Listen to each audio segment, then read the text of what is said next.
नमस्कार दोस्तों, मैं अखिलेश एक बार फिर आपसे अपने चैनल जुड़ता हूं। दोस्तों आज हम लोग बात करेंगे बिम्स्टेक के बारे में, एक महत्वपूर्ण संगठन। और फिर आपसे सभी से रूबरू करने पहले तो आप सभी से क्षमा चाहता हूं, क्योंकि मैं पिछले एक महीने से आपसे सभी से कंटिन्यू जुड़ नहीं पाया, क्योंकि कुछ समस्या ये ऐसी है। जिन लोगों ने चैनल से जुड़े रहे उनको पता चल गया कि मैं किस प्रॉब्लम से जूझ रहा था। मेरे सामने फीवर की समस्या थी और उसके बाद मेरी लेफ्ट आई में थोड़ी प्रॉब्लम हुई, उनसे जूझा। खैर, अब मैं माता रानी की दया से, भगवान की दया से सही हूँ।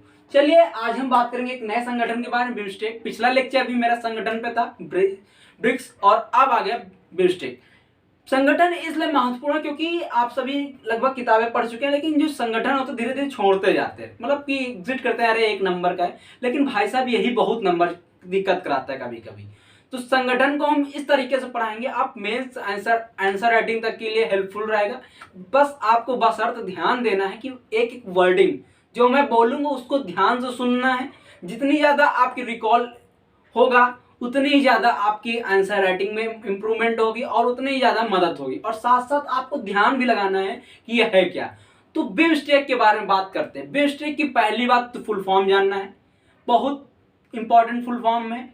किसी भी चीज की फुल फॉर्म जब तक आपको पता नहीं उसके बारे में आप लिख ही नहीं पाएंगे, आंसर राइटिंग तो बिल्कुल नहीं कर पाएंगे। तो चलिए जानते हैं बिम्स्टेक के बारे में। बिम्स्टेक की फुल फॉर्म क्या है? Bay of Bengal,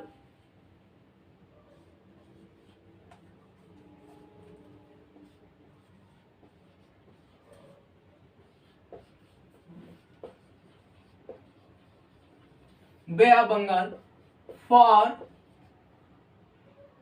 initiative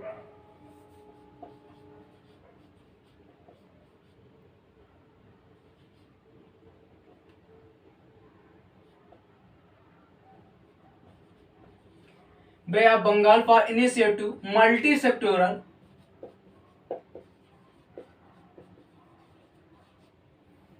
sectoral technical and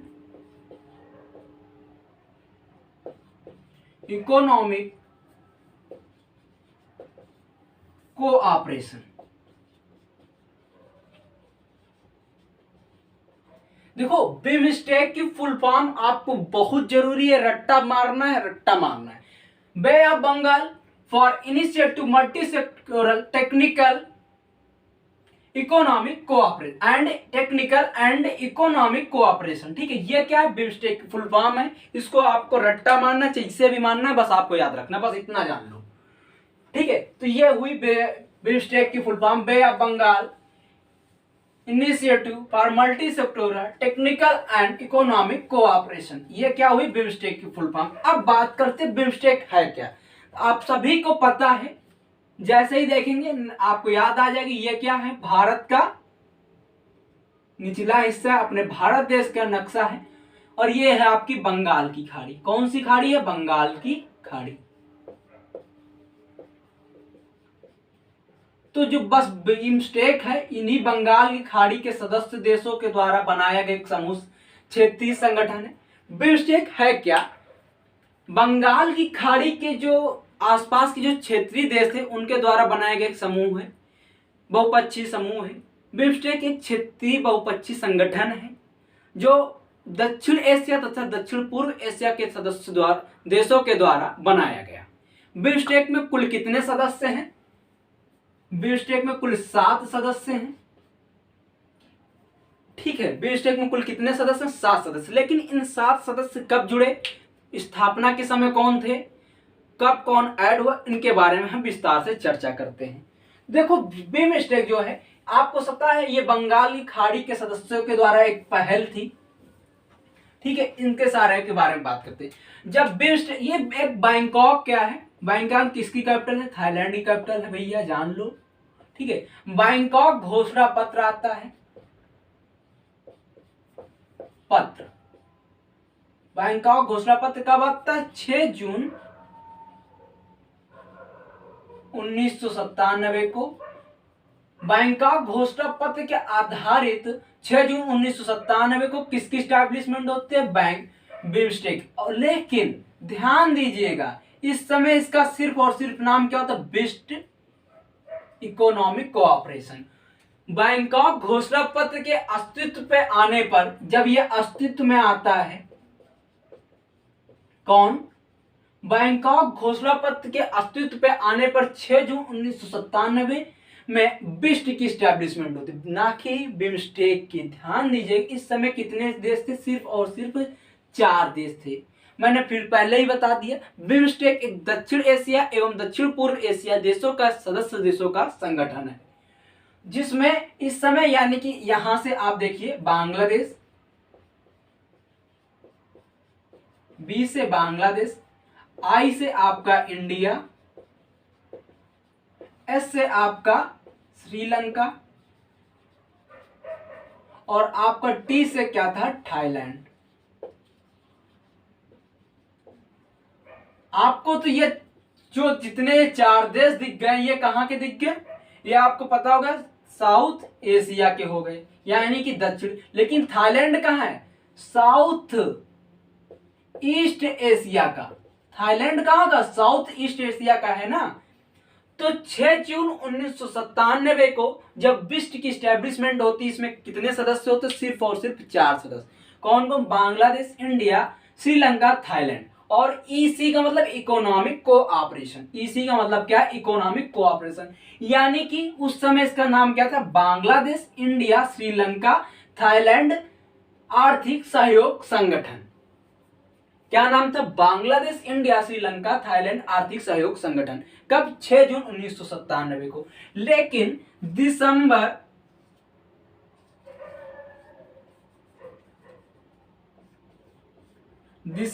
1997 को ही इसके साथ कौन जुड़ जाता है? म्यांमार जुड़ जाता है।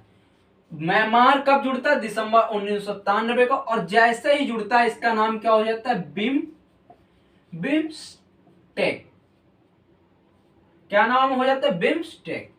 ठीक है। बी से बांग्लादेश, आई से इंडिया, मां से जो एम है, एम से क्या हो जाता है? म्यांमार, और एस से श्रीलंका, और टी से थाईलैंड। तो इन्हीं 5 देश, यही आपको नाम दिख रहे हैं। ये अब जो दिसंबर 1997 में म्यांमार जब जुड़ता है तो इसका नाम क्या हो जाता है? बिम्स्टेक। पहले क्या था? बिस्ट नाम था, लेकिन जैसे ही म्यांमार जुड़ता है उसका नाम क्या हो जाता है? बिम्स्टेक नाम हो जाता है। ठीक है, बिम्स्टेक नाम होता। कब? दिसंबर 1997 में म्यांमार जुड़ता है। इसके बाद बात करते हैं। अब आप कह दो भैया इसमें तो 7 सदस्य बताए आपने, तो उसके बारे में भी देखते हैं और बताते हैं आपको।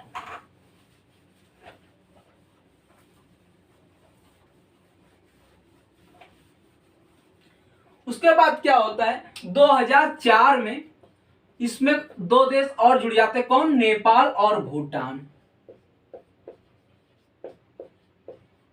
नेपाल और भूटान, इसमें 2 और देश जुड़ जाते हैं। कौन कौन? नेपाल और भूटान। कब जुड़ते हैं? 2004 में। तो बिम्स्टेक में कुल कितने सदस्य हो गए? 7 सदस्य हो गए। कौन से?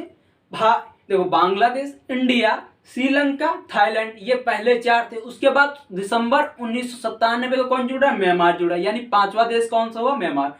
और उसके बाद 2004 में नेपाल और भूटान ये जुड़ गए। अब आप कहते इसमें सीक्वेंस से याद करना, तो नहीं याद करना। आप कोई भी ट्रिक बनाओ किसी भी तरीके से, बस आपको याद करने कितने देश? 7 देश है। कौन कौन से हैं? बस इतना। और कहां कब स्टैब्लिशमेंट हुई? ठीक, ये बात। अब बिम्स्टेक का जो हेडक्वार्टर है यानी मुख्यालय कहां है? इसका मुख्यालय कहां है? इसका मुख्यालय है ढाका। बांग्लादेश की कैपिटल ढाका में इसका मुख्यालय है। ठीक है। अब सबसे महत्वपूर्ण बात आ जाती है जो आपको ये मेंस में लिखना, बिम्स्टेक का उद्देश्य क्या था? तो आर्थिक तीव्र गति से विकास करना, परिवहन में, संचार में, कम्युनिकेशन यानी कि, ठीक है, परिवहन, संचार, मत्स्य पालन, जैसे ये सारी चीजें थी। इसका स्टार्टिंग में जो मुख्य उद्देश्य था, जब बिम्स्टेक स्थापना होती है, इसको उद्देश्य थे। लेकिन जैसे जैसे ये अपनी बैठकें करता गया और आगे बढ़ता गया, बिम्स्टेक में उद्देश्य और बढ़ते गए। उसके उद्देश्य क्या हो गए कि जो दक्षिण एशिया एवं दक्षिण पूर्व एशिया के सदस्य जो बिम्स्टेक में हैं, उन देशों में आर्थिक विकास किया जाए, राष्ट्रीय राजमार्ग बनाए जाए, व्यापार के लिए यातायात परिवहन बढ़ाया जाए। इन सब चीजों को लेकर अभी ध्यान दीजिए। अब आपको एक सबसे इंपॉर्टेंट बात जो ऐड करनी है मेंस राइटिंग में, चाइना क्या कर रहा है, काउंटर अटैक कर रहा है। किस पे कर रहा है, भारत को लेकर। चाइना क्या चाहता है कि जो भारत की पूर्वी देशों के साथ इतना ज्यादा लगाव है, यानी इतना ज्यादा जुड़ाव है, उसको दूर किया जाए, किसी भी तरीके से दूर किया जाए, ठीक है। क्योंकि एशिया में 2 ही ऐसे देश हैं जो विकासशील होते जा रहे हैं, मतलब कि दिन का दिन प्रतिदिन प्रतिद्वंदी बढ़ते जा रहे हैं। पहले तक आप सभी को लगता होगा कि पाकिस्तान, लेकिन पाकिस्तान के औकात नहीं है जो इंडिया की टक्कर ले। चाइना देख रहा है कि भारत इतनी तेजी से विकास कर रहा है, इसको लेकर चाइना ने भारत को कई जगह पे अटैक करने की कोशिश की, ठीक है। आप सभी को पता है अभी डोकलाम मुद्दे, कई सारे ऐसे मुद्दे थे जिनको काफी लंबा टॉपिक है, वहां उधर नहीं जाएंगे। आपको नीचे लेकर चलते हैं। अगर आप देखें इंडियन ओशियन में, तो चाइना ने कितना ज्यादा हस्तक्षेप का, हम्बनटोटा श्रीलंका का, ग्वादर बंदरगाह, ऐसे कई सारे बंदरगाह हैं जो चाइना समुद्री जो मार्ग हैं वो भारत के लिए परेशानी का हो गए, क्योंकि उनको विकास कर रहा है, वहां पे भारत के व्यापार में दिक्कत होती है। तो ये सब चीजें, ठीक है, क्योंकि जो समुद्री मार्ग है उससे व्यापार करेंगे तो थोड़ा हमें सस्ते में काम हो जाता है, ठीक है, यानी कम पैसे में, कम खर्च में हमारा सामान पहुंच जाता है, ये सब चीजें हैं। तो अब इसी सब चीजों को लेकर चाइना भारत के लिए परेशानी का कार्य बन रहा है, ठीक है। तो भारत की जब से प्रधानमंत्री नरेंद्र मोदी 2014 से बनते हैं प्रधानमंत्री, सबसे पहले प्रधानमंत्री मोदी जी का एक उद्देश्य है कि जो भारत के जितने क्षेत्रीय देश हैं, भारत की सीमा से जितने क्षेत्रीय देश हैं, उनके साथ हम प्रधानता बना कर रखें, यानी संप्रभुता बना करके, समानता बना करके, उनसे हम प्यार से बात करें, उनसे हम प्यार से, मतलब कि हमारे काम होते रहे, व्यापार करें, अच्छे रिश्ते, अच्छे संबंध बना के रखने। बस इतनी से लेकर यह सब चीजें थी जो प्रधानमंत्री को उद्देश्य था। पहली बात तो क्या, उनसे प्रधानता की, मतलब कि आपस में समान व्यवहार करें। दूसरी बात, आप सभी ने पढ़ा होगा, एक एक्ट ईस्ट पॉलिसी अपनाई। हमारे प्रधानमंत्री ने, भारत ने पूर्वोत्तर को लेकर कौन सी पॉलिसी अपनाई, एक्ट ईस्ट पॉलिसी। कौन सी, एक्ट ईस्ट पॉलिसी अपनाई। अब जो मेंस लिखेंगे वो इसके बारे में जरूर पढ़ें, क्योंकि अगर आप जब आंसर राइटिंग में एक्ट ईस्ट पॉलिसी के बारे में अगर 2 भी लाइन लिखेंगे तो बहुत अच्छी आपकी, मतलब कि जो मेंस का होगा बहुत अच्छा माना जाएगा। तो एक्ट ईस्ट पॉलिसी अपनाई। जैसे ही एक्ट ईस्ट पॉलिसी अपनाएंगे, इसमें पूर्वोत्तर को तरफ विकास करना है, भारत को पूर्वोत्तर की तरफ ध्यान देना है, यानी कि पूर्वोत्तर के जितने भी देश हैं, फिलीपींस हो गया, इंडोनेशिया हो गया, थाईलैंड हो गया, म्यांमार हो गया, इन सब देशों को विकास की तरफ ले जाना और साथ साथ आर्थिक सहयोग संगठन भी करना है। यह भारत की नीति है। उसके बाद आप सभी को पता है कि भारत, म्यांमार और थाईलैंड के बीच में क्या हो रहा है, एक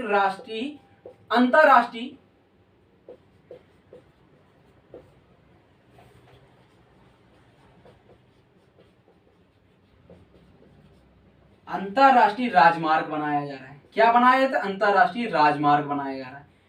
अगर ये राजमार्ग बीच में ब्रेक डाउन हुआ, फिर से, लेकिन अब ये चर्चा में इसलिए है कि ये फिर से तेजी से विकास की ओर बढ़े, यानी फिर से ये तेजी से बन रहा है।